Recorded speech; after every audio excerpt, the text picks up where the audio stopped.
how to disable beep sound in Windows 11.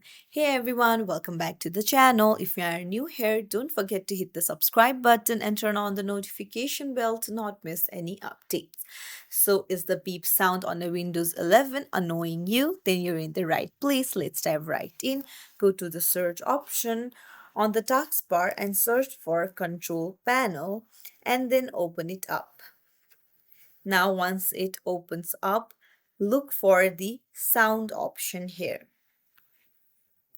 Tap on it, and then you'll need to go to the Sounds tab on the top beside Recording, and here you'll need to search for the default beep.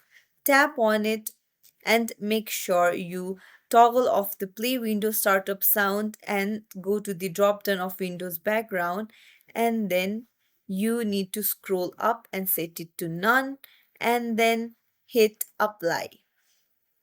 So that's it. It's as simple as that. If you found this tutorial helpful, don't forget to like and subscribe to our channel for more tips and tricks. Thank you for watching.